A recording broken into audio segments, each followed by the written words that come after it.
નમસ્કાર, આપ જોઈ રહ્યા છો જીએસટીવી ન્યૂઝ અને આપની સાથે હું છું ધ્વની। અત્યારે હાલ એક મહત્વપૂર્ણ સમાચાર સામે આવી રહ્યા છે, તેની પર નજર કરીએ તો રાજકોટ અગ્નિકાંડમાં 100 પાનાનું રિપોર્ટ જે છે તે સબમિટ કરવામાં આવ્યો છે। રાજકોટ અગ્નિકાંડને લઈ અને આખરે રિપોર્ટ સબમિટ કરવામાં આવ્યો છે। ગૃહ વિભાગ દ્વારા રચાયેલી સીટ દ્વારા વચગાળાનો રિપોર્ટ સરકારને સોંપવામાં આવ્યો છે। એસઆઈટીની ટીમે 4 આઈએએસ અને 1 આઈપીએસની પૂછપરછ કરી હતી અને આખો જે રિપોર્ટ છે તે તૈયાર કરવામાં આવ્યો છે। ફાયર સહિત 4 વિભાગની બેદરકારીનો વચગાળાના રિપોર્ટમાં ઉલ્લેખ જોવા મળી રહ્યો છે। ફાયર, પ્લાનિંગ, લાયસન્સ અને પોલીસ વિભાગની બેદરકારી વિશે પણ આજે 100 પાનાનો રિપોર્ટ છે તેમાં ઉલ્લેખ કરવામાં આવ્યો છે। 3 વર્ષથી ચાલતા ગેમ ઝોન વિરુદ્ધ કોઈપણ વિભાગે પગલાં ન લેવા હોવાનો ઉલ્લેખ કરવામાં આવ્યો છે। ફાયર વિભાગના અધિકારીઓએ એક પણ ગેમ ઝોનમાં તપાસ ન કરી હોવાનું સામે આવ્યું છે। તો રાજકોટ અગ્નિકાંડમાં 100 પાનાનો રિપોર્ટ સબમિટ કરાવવામાં આવ્યો છે। ઉલ્લેખનીય છે કે રાજકોટમાં જે અગ્નિકાંડ થયો હતો અને તેમાં જે રીતે લોકો જીવતા હોમાયા હતા તેનો આક્રોશ હજી પણ લોકોમાં જોવા મળી રહ્યો છે। ત્યારે આ બધાની વચ્ચે તપાસ માટે સીટની રચના કરવામાં આવી હતી અને સીટ દ્વારા 100 પાનાનો રિપોર્ટ તૈયાર કરી અને સુપ્રત કરવામાં આવ્યો છે। ફાયર સહિત 4 વિભાગની બેદરકારીનો વચગાળાના રિપોર્ટમાં ઉલ્લેખ થયો છે। સાગઠિયા સહિત અનેકની પૂછપરછ એક તરફ ચાલી રહી છે। અધિકારીઓની સંડોવણી હોવાનું ખુલવા પામી રહ્યું છે। અધિકારીઓની કામગીરી અને ભૂમિકાઓ શંકાસ્પદ જોવા મળી રહી છે। ત્યારે બધાની વચ્ચે અત્યારે હાલ 100 પાનાનો રિપોર્ટ સીટ દ્વારા સોંપવામાં આવ્યો છે। આ સંદર્ભે વધુ અપડેટ મેળવી લઈએ। અમારા સહયોગી પ્રવીણ અમારી સાથે જોડાઈ ગયા છે।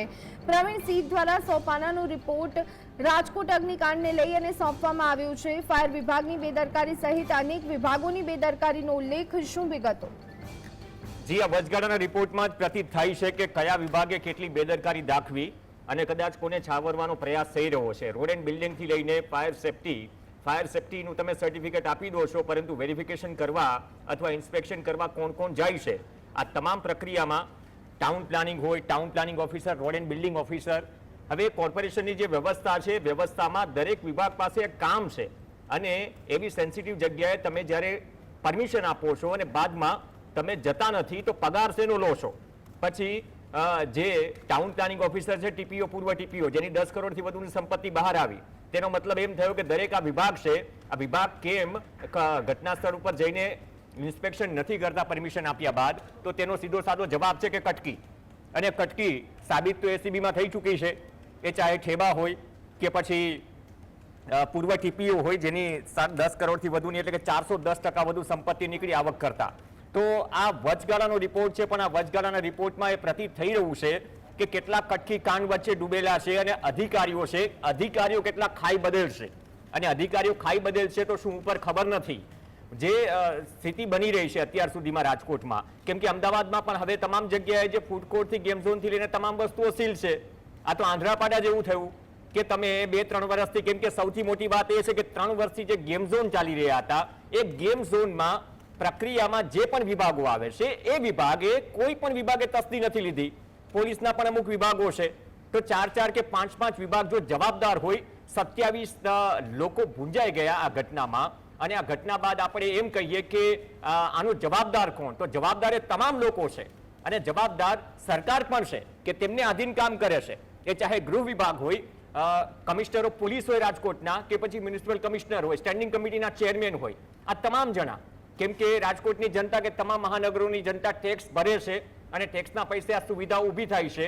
અને સુવિધાઓ ઊભી થયા બાદ પણ જો આ પ્રકારે આ ઘટના બને અને 1.5 મહિના 2 મહિના બાદ આપણે એ ચર્ચા કરવા બેસી રહીએ કે એસઆઈટી બની, હાઈકોર્ટે પણ ઝાટકણી કાઢી હતી કે માત્ર એસઆઈટી તો અગાઉ પણ બની છે, પરંતુ અમે ફેક્ટ ફાઇન્ડિંગ કમિટી બનાવો, કારણો શોધો, તો આ કારણો છે વચગાળાના રિપોર્ટમાં કે આ કારણો છે આ દુર્ઘટના બનવાના। જો કદાચ આ તમામ વિભાગના અધિકારીઓએ પ્રામાણિકતાથી કામ કર્યું હોત તો કદાચ 27 લોકો, નિર્દોષ લોકો ન ગુંજાયા હોત। આ વચગાળાનો રિપોર્ટ છે, હવે જે ફાઇનલ રિપોર્ટ આવશે અને ફેક્ટ ફાઇન્ડિંગ કમિટી છે એ જે કારણો અને તથ્યો રજૂ કરશે તેના પરથી ખ્યાલ આવશે કે જે ખાઈ બદેલ અધિકારી અથવા તો સિસ્ટમેટિક જે હપ્તાનું તંત્ર છે, ઉપરની મલાઈનું તંત્ર છે, એ તંત્ર હાવી છે અને 5 પૈસાની જિંદગી છે જે આ પ્રકારની દુર્ઘટનામાં જીવ ગુમાવે છે। ના છૂટકે પરિવારો હજુ પણ ન્યાય માટે ઝંખી રહ્યા છે। ધ્વની। જી, આભાર પ્રવીણ, અમારી સાથે જોડાવા બદલ અને સમગ્ર માહિતી આપવા બદલ। તો રાજકોટ અગ્નિકાંડમાં 100 પાનાનો રિપોર્ટ સબમિટ કરાવવામાં આવ્યો છે. અગ્નિકાંડ પર વચગાળાનો રિપોર્ટ ત્યારે ગૃહ વિભાગ દ્વારા રચાયેલી સીટ દ્વારા વચગાળાનો રિપોર્ટ જે છે તે સરકારને સોંપવામાં આવ્યો છે. ફાયર સહિત 4 વિભાગની બેદરકારીનો વચગાળાના રિપોર્ટમાં ઉલ્લેખ કરવામાં આવ્યો છે. ફાયર, ટાઉન પ્લાનિંગ, રોડ અને બિલ્ડિંગ વિભાગની બેદરકારી હોવાનું ખુલવા પામ્યું છે. લાયસન્સ બ્રાન્ચ સહિતના પોલીસના અમુક વિભાગની પણ બેદરકારીનો આ 100 પાનાના રિપોર્ટમાં ઉલ્લેખ કરવામાં આવ્યો છે. 3 વર્ષથી ચાલતા ગેરકાયદેસર ગેમ ઝોન સામે કોઈ પણ પગલાં ન લેવાયા. ટાઉન પ્લાનિંગ અને ફાયર વિભાગે આંખ આડા કાન કર્યા છે. ત્યારે રાજકોટ અગ્નિકાંડમાં 100 પાનાનો રિપોર્ટ સબમિટ કરાયો છે.